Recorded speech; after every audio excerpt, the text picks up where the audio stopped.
আজকের আনন্দবাজার পত্রিকায় দিয়েছে, আপনার সঙ্গে 1 মিনিট আমি বলছি, আপনি দেখেন।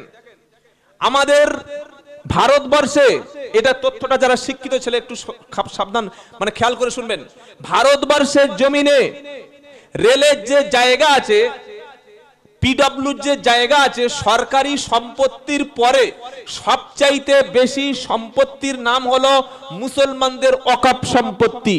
শুনতে পেলেন আপনারা? কি বললাম বলুন তো?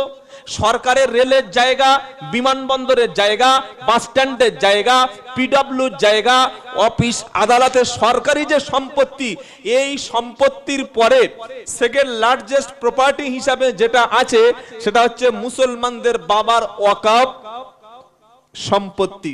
ওয়াকফটা কি? কারো 10 বিঘে জমি, সে বলল আল্লাহ আমার 3টে ছেলে 3 জনকে 3 বিঘে দিয়ে দিলাম, আর 1 বিঘে জমিটা আমি মসজিদের জন্য সম্পূর্ণ ওয়াকফ আল্লাহর জন্যই খাস করে দিলাম, ওতে কারোর হস্তান্তর ইন্টারফেয়ার চলবে না। ওই জায়গাটা কি হয়ে গেল? ওয়াকফ সম্পত্তি।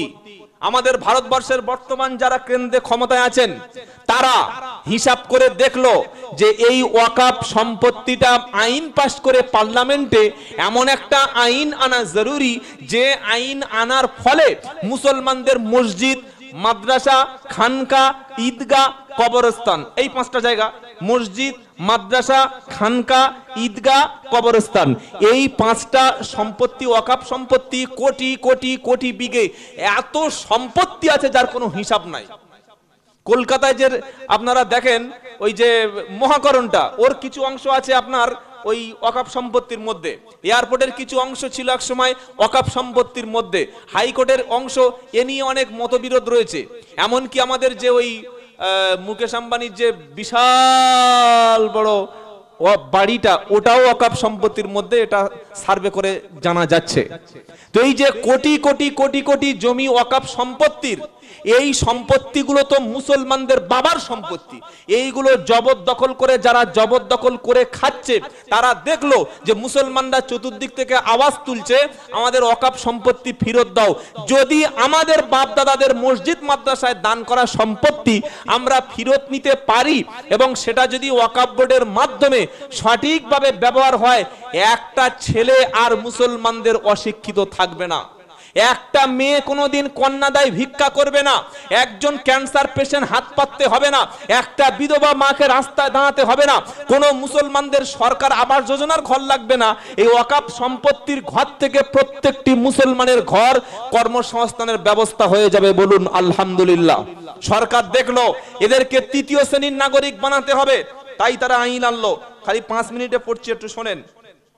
ওয়াকফ বিলে 1 নম্বর বলা হচ্ছে কোন সম্পত্তি ওয়াকফ হিসাবে ঘোষণা করার অধিকার ওয়াকফ বোর্ডের হাতে থাকবে, ওই ক্ষমতা তুলে দেওয়া হবে জেলা শাসকের হাতে।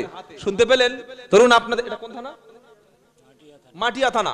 মাটিয়া থানার মধ্যে 100 বিঘে জমি আছে মসজিদ, মাদ্রাসা ওয়াকফ সম্পত্তির নামে।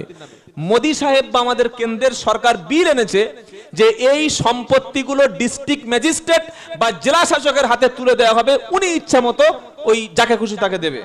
2 নম্বর, ওয়াকফ বোর্ডে 2 জন মহিলার উপস্থিতির পাশাপাশি 2 জন অমুসলিম সদস্যকে বাধ্যতামূলক রাখতে হবে। চিন্তা করেন ষড়যন্ত্রটা কোন জায়গায়? আমাদের বাবার সম্পত্তি আমরা কেন অমুসলিমদের কাছে সেখানে বসতে দেব? সেখানে যোগ্য মুসলিম তো আমাদের রয়েছে। এটা হচ্ছে চক্রান্ত। 3 নম্বর, একমাত্র যারা মুসলিম এবং যারা শেষ 5 বছর ধরে ইসলাম ধর্ম পালন করে চলেছেন তারাই ওয়াকফ বোর্ডের সম্পত্তিতে দান করতে পারবেন। কিন্তু ইসলাম কি বলছে?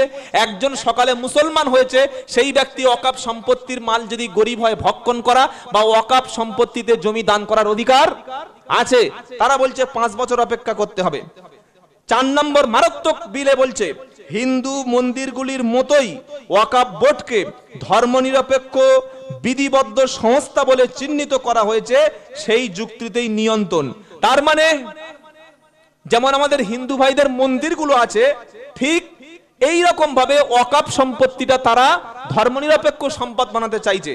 আর আমাদের দাবি কি, ওয়াকফ বোর্ডের মতো বিভিন্ন হিন্দু মন্দিরগুলি যদি ধর্মনিরপেক্ষ সংস্থা হয় তাহলে পুরীর মন্দিরে অহিন্দুদের প্রবেশ নিষেধাজ্ঞা কেন বোঝাতে পারলাম না। তারা বলছে ওয়াকফ সম্পত্তি আর মুসলমানদের থাকবে না, খ্রিস্টান, জৈন, ইহুদি, নাসারা, হিন্দু যত রকমের দল আছে এটা সবার বাবার সম্পত্তি, সবার সমান অধিকার দেয়া হোক। আর আমরা মুসলমানরা কি বলছি, তোমাদের হিন্দুদের তোমাদের যে স্থাবর সম্পত্তি আছে তারা কোনো মুসলমান দাবি করে না, করে? আরে বলছেন না কেন? আমরা কোন মন্দিরকে কোনদিন মসজিদ করতে চাই না। আমি আব্দুল্লাহ জুবায়ের বলছি এতগুলো মিডিয়ার সামনে, ভারতবর্ষের জমিনে একটা মসজিদ দেখান যে মসজিদটা রেলের জায়গায়, সরকারি জায়গায় জোর করে দখল করেছে। আমি গিয়ে অন্তত মসজিদ ভেঙে দেব কেন? জোর করে জবরদস্তি করে জায়গায় কোনদিন মসজিদে নামাজ পড়া জায়েজ নয়। আমি যেটা বললাম এটা কিন্তু বানিয়ে বলিনি, এটা আনন্দবাজার পত্রিকা থেকে পড়ে রিপোর্ট নিয়ে আপনাকে বলছি। আপনি চিন্তা করুন কোন জায়গায় আমাদের সম্পত্তিগুলো নিয়ে যাচ্ছে।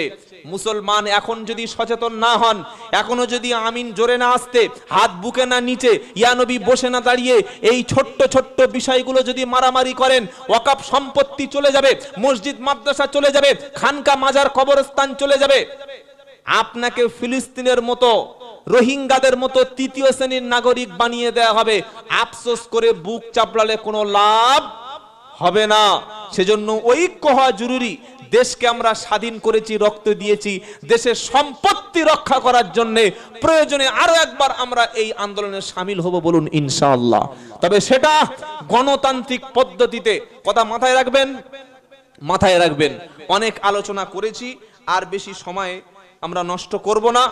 এত সুন্দর একটা মজলিস কায়েম করেছে, প্রতিষ্ঠা করেছে, এই যেখানে দেখতে পাচ্ছেন সমাজ সেবা যুব উন্নয়ন কমিটি।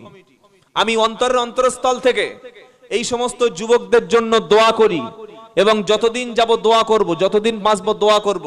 আল্লাহ আমাকে আসাম, ত্রিপুরা, উড়িষ্যা, ঝাড়খণ্ড